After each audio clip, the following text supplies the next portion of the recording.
Donald Trump says he has issued his first tariff on Colombia after 2 U.S. deportation flights of undocumented migrants were not allowed to land in Colombia.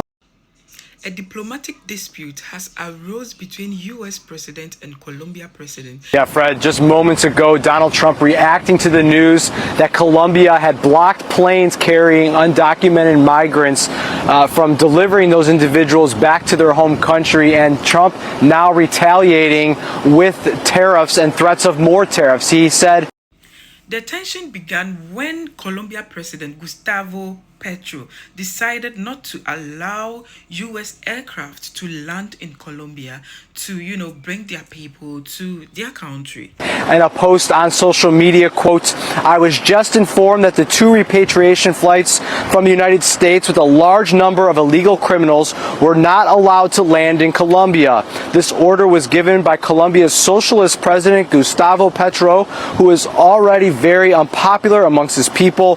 Petro's denial of these flights has jeopardized the national security and public safety of the United States." So he has then goes on to say that he is taking some action against the Colombian government, including a 25% tariff on goods coming from Colombia immediately, and he's threatening to raise that to up to 50% next week. He also is calling for a travel ban and immediate visa revocations on the Colombian government officials and sanctions on party members and family members that support the Colombian government. So, Fred, this is an early example of how Donald Trump's immigration crackdown is already colliding with his foreign policy and trade proposals, and the first of maybe more to come, Fred.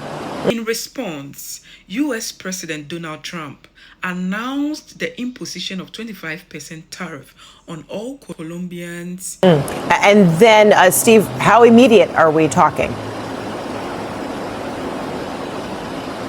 Well, he says in the post that the 25% tariffs are, quote, an emergency and will go into place immediately. And then in 1 week, the 25% tariff will be raised to 50%, which would be quite a steep climb. Of course, Trump has already proposed sweeping tariffs on many of the U.S.'s trade partners, including a 25% trade tariff on Mexico and Canada that he says might go into effect next month. He is also promising a trade tariff on goods coming from China in recent weeks if they don't negotiate a new deal with the United States. So clearly this has been top of mind for Donald Trump for more than a year. He has said he will use tariffs to get the international players to act in the best interest of the United States and to raise revenue for the country, and we are starting to see him use them as a sort of stick to try to get countries to do the U.S.'s bidding. Fred? Okay, Steve Contorno, thank you so much. We'll check back with you. So all of these policies are already deterring some migrant groups from continuing their journey to the U.S. as well. CNN correspondent Rafael Romo is joining me now with details on that. Before we get to that, Rafael, I know you've been in contact with a number of people in Colombia, not necessarily in the last few minutes that this just happened, but in So guys, watch this video to the end and comment below what you think about this deportation. In general, the kinds of imports that would come from Colombia to the U.S. involves food.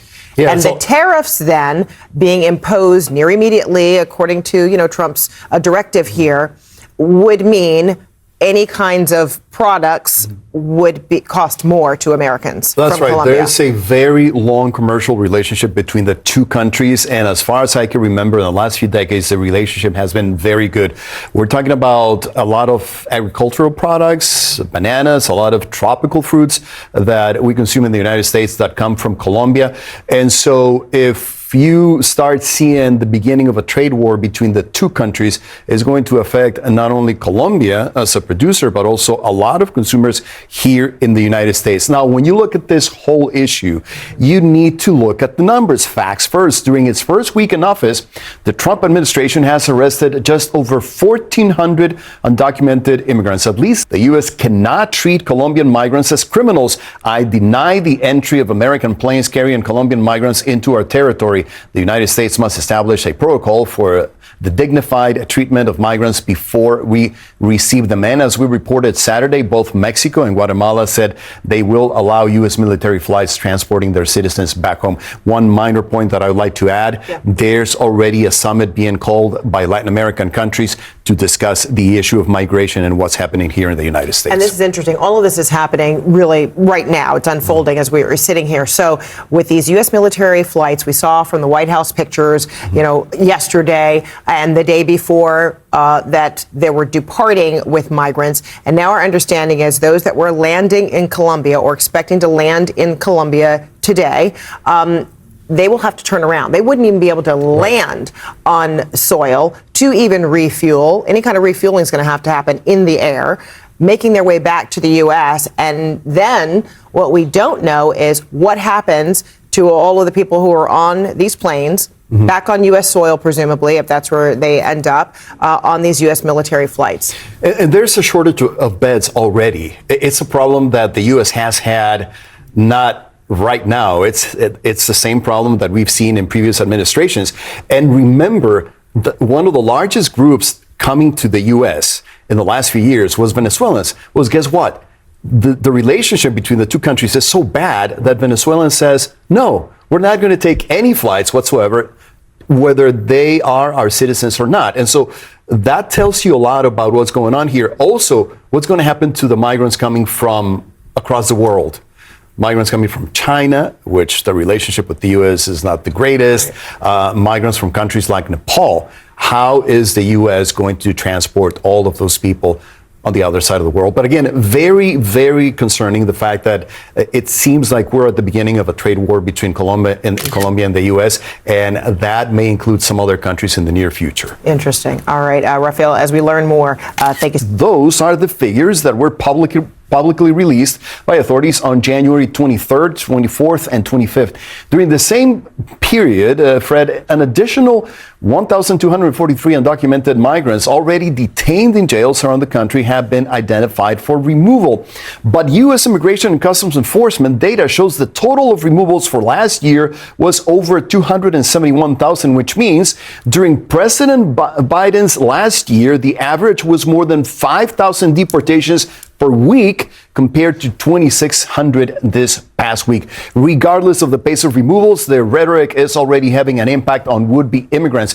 CNN spoke with some migrants in Guatemala who changed their mind about pursuing their American dream after learning two things, Fred. One, the U.S.-Mexico border was closed for asylum seekers, and two, the application to apply for asylum, known as CBP-1, was shut down in Donald Trump's first day in office. In other words, even if the number of deportations is not higher than before, it seems like some migrants, at least the ones from Central America, are already deciding on their own to go back out of fear that if they reach the U.S. southern border, their effort will not pay off. This is what the migrants told us. That's what's driving me to go back. Because I can't press forward, not anymore. I have to find a way to return to Honduras. That's what's driving me to go back. Because I can't press forward, not anymore. I have to find a way to return to Honduras. And in case you didn't catch the last thing the migrant from Honduras said, he told our reporter that he left his home country on January 20th, the very same day of the inauguration. On the other hand, there are at least two countries in the Western Hemisphere that are blocking deportation flights. It is not a surprise that Venezuela is doing so, since its relations with the U.S. have been frosty for years. But earlier today, this is what we were talking about at the beginning, Fred, Colombian President Gustavo Petro announced he's also blocking the U.S. military flights, saying, quote, "Bye for now."